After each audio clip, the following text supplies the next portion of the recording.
mansion, apartment, studio, house. Those were the 4 ways I was going to decide on what type of home I was going to live in when I got older. You see, I seriously planned my life by playing the game MASH. The game of 4 basic categories with a final home choice. Did you ever play that game? The game where you got to choose your lover, number of children, type of car, and the house you were going to live in, all while using, wait for it, a pencil and paper.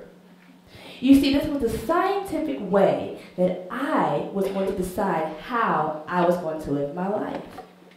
Now, I'm sure this game was created by some elementary genius, but it was the future written on paper. You can see the science that went into this, right?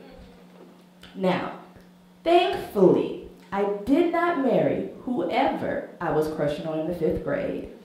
And I don't quite have the mansion that I circled, but what I have been gifted with are 2 beautiful daughters and a husband who adores me.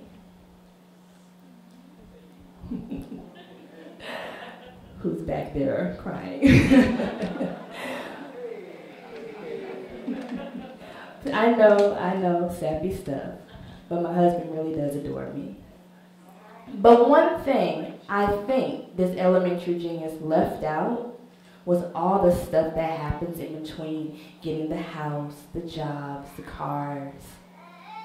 You know, because let's face it, adulting, it's hard.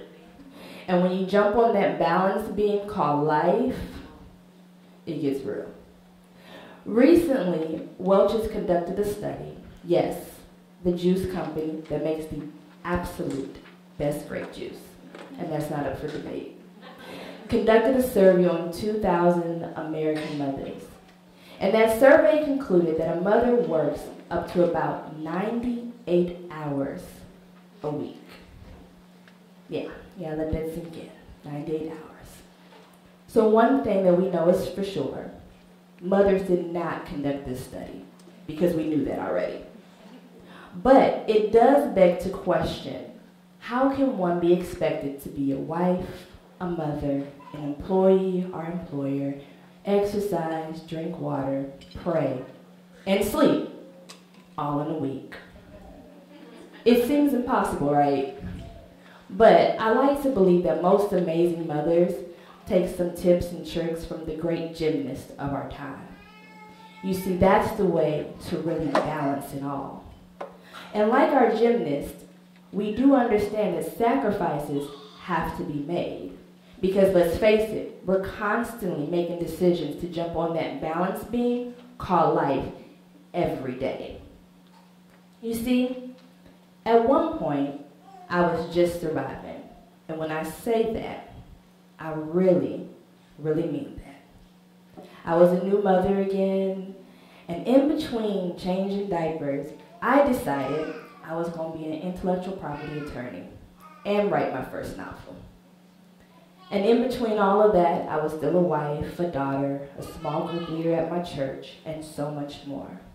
I was driving from meetings to appointments and back home. And then one day I realized I'd driven home without any awareness at all. I went through stoplights and stop signs. I was literally moving on autopilot. So I had to step back and realize I was becoming irritated, I was frustrated, and I was exhausted. But most of all, I wasn't able to give my all to any one thing. You see, oftentimes in life, we miss the big picture because we're focused on all the little moving parts.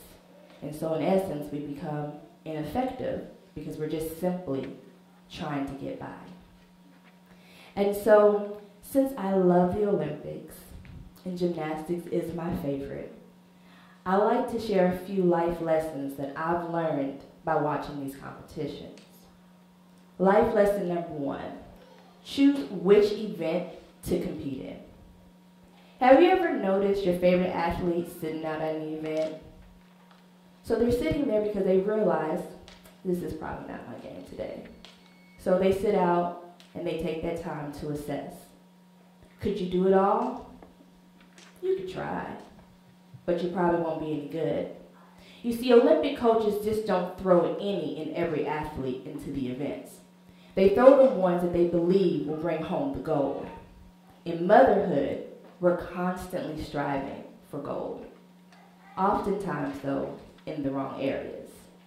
We're on Pinterest, trying to create these projects that we'll never be able to complete, let alone create. Or we're on Instagram, scrolling through, and we're looking at perfectly dressed mothers with the little mini-me's right beside them. Or we're at work, trying to put out these fires that our colleagues have started, all while trying to show that we're woman enough to do the job. And then we get home, and we have to do wifely duties. And that can be a task in and of itself.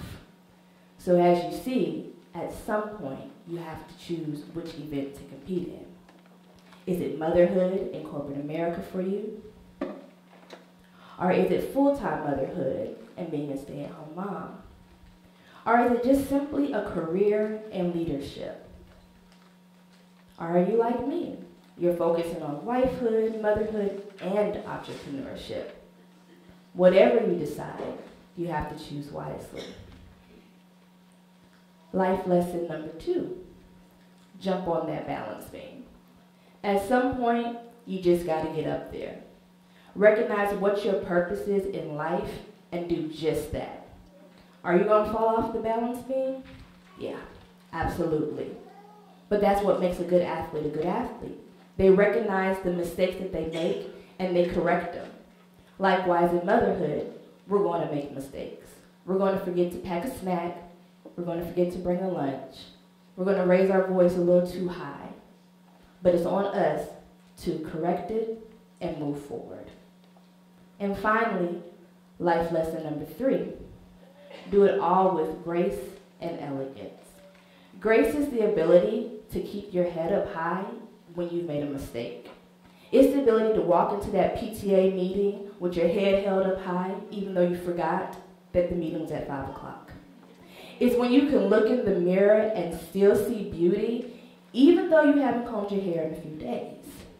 You take that same grace and couple it with elegance, and you got yourself a winning combination. You see, elegance is constantly striving despite the mistakes that are happening, all while still leaving behind a legacy of excellence and dedication. Now, before I leave you, I'm going to give you guys a bonus, because I like you guys. If none of these things work that I've just told you, here's life lesson number 4. Grab yourself a glass of wine, okay? Go to bed, wake up tomorrow, rinse, and repeat. Thank you.